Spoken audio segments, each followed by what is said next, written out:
Let's take a quick look at the following social experiment about conformism. Let's see what happens when this girl goes into a clinic filled with experiment collaborators. To see if this woman would stand up at the sound of this tone.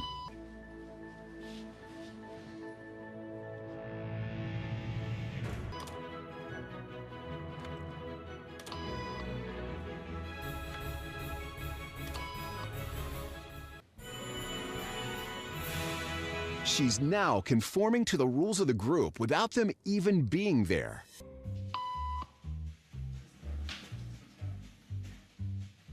What began as a random rule for this woman has now become the social norm for everyone in this waiting room. And it's why even this rebel, who wasn't standing for any of this nonsense, eventually joined the ranks. Of course, we can all act a little bit like Galileo, but there's a heavy social price for that. Our automatic choice is to conform. And automatic means that our brains are wired to perform like that. That's why we call this the community algorithm. In fact, there are endless studies that present, perhaps nakedly, our conformity. Take a look at these famous ones. Similarly, there are endless studies that demonstrate our inclination to be obedient. Here is a famous one. In Milgram's experiment, most people are willing to electrify a guy to serious physical damage when they get instructed so. But why are we so conformist and obedient? Let's learn from our most primitive ancestors, the bacteria. Most bacteria are found in colonies. We shall call them tribes. Many of the actions of the individual bacteria are dictated by tribal policy. You can see their differentiation in these beautiful photos of colonies of bacteria. Let's see a simple example of how this happens. They have a language of chemicals that streams information between them. This molecule is an ID. I'm a member of this and that tribe. This molecule means I'm hungry and stressed, and so on. The bacteria has in its genome a set of switches. We shall refer to all of them as switchbox. The switchbox receives a flow of information from the environment, including various signals from its colleagues. Each switch is sensitive to a specific message. Here, the yellow one is filling with information of lots of colleagues in stress caused by hunger. When the counter gets full, the message is hunger disaster. As all colleagues get a similar flow of information, all their yellow switches will get the message simultaneously, so action time will be synchronized. For each guy, the filled switch falls to one side according to its initial tilt, which represents the prospects one way or the other. The switch will activate a set of actions. This guy will become a spore and wait for the calamity to pass. The other one will become a cannibal and feed on the first one to pass the hunger period. When we look at the tribe, let's say 80% will choose spore and 20% choose cannibal. This is already a community strategy for survival. The simultaneous operation of two modes of operation, assuming that one of them will succeed in sustaining the survival of the tribe. So community strategy is manifested through switchboxes and the initial tilt of switches. This part physically exists. With bacteria within the genome, with other animals it's in the brain's neurons. Through switchboxes, the bacteria is built for automatic compliance to community strategy. Having switchboxes is the same as conformism and obedience. The physical expression of community strategy in a specific species of bacteria would be the types of switches in its switchbox and the distribution of their initial tilts, like the 80-20 in our case. This guy will respond to a situation according to his own tilt or character. Got it? Tilts are character. When hunger strikes the tribe, he will be a conservative. He and most of his colleagues will choose phenotype spore. Altogether, they will express the community strategy. And these basic principles will repeat themselves going up the ladder of social species until we get to humans at the top. We shall come back to this. But first, let's go learn from the ants. They build various constructions to overcome obstacles. Each ant receives a number of chemical signals from its community members.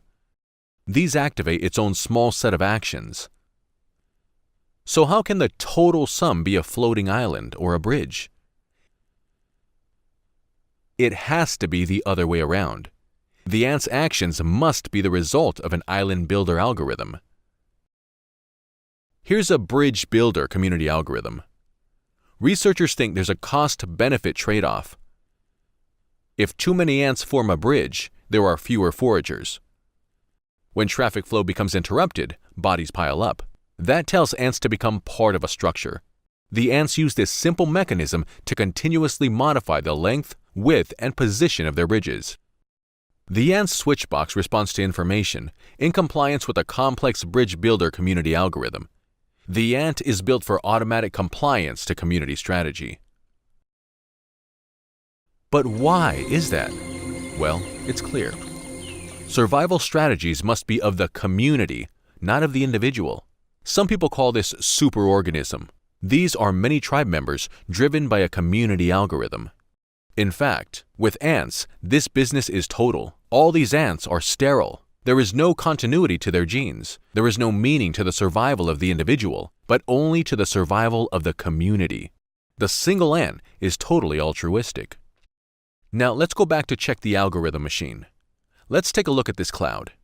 Is community strategy static, or can it respond by itself to situations? For example, going back to our case, a wise community strategy would be to tune the prospects of spore, cannibal according to the type of the calamity. In case of global heating, 20% will cannibalize. In case of ice age, 40% will cannibalize. The elasticity of the algorithm can be achieved by new sensors for weather conditions, together with new switches that controls the tilts of the first switches. So the information is amplified and control switches are introduced. Now we have a basic complete community algorithm, CA, in action. How can this basic CA be perfected? Well, first, tribal information sharing should get as rich as fast as possible. Maybe something like the vocal human language. Guys will be able to get hysterical. Experts say global heating is here. Second, the CA should be perfectly elastic to tune itself fast to real-time community strategy, which we shall call tribal word. New leader decides. New community strategy. In case of global heating, no cannibals. To get perfect, the CA should be a tribal word processor, and the individual should comply. Do you begin to see why we are conformists and obedient? We shall return to this later when we discuss humans. We can go through a lot of social animals and see social behaviors directed by an algorithm that operates a community strategy. That's how lions hunt in coordination. That's how chimpanzees attack. And listen.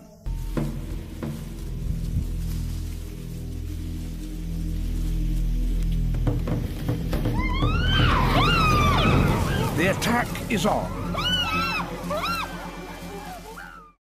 Another example for community algorithm is the hierarchy structure typical for a species tribe and valid anywhere in the world. Let's get back to ourselves. Do not forget, our shaping as an animal has been done throughout millions of years of life in a tribe or clan. Until about 500 years ago, we lived in clans. Our brain is built to function in a tribe, just like other social animals. Our way of life today is completely different and has nothing to do with the way our brain was shaped. Are we, too, built to function in automatic match to tribal word? Of course we are. That's why we're conformists and obedient. That's why our automatic conformism overrides our conscious critical thinking. In fact, if our survival is tribal, then we must be controlled by a community algorithm, fed into our automatic subconscious brain.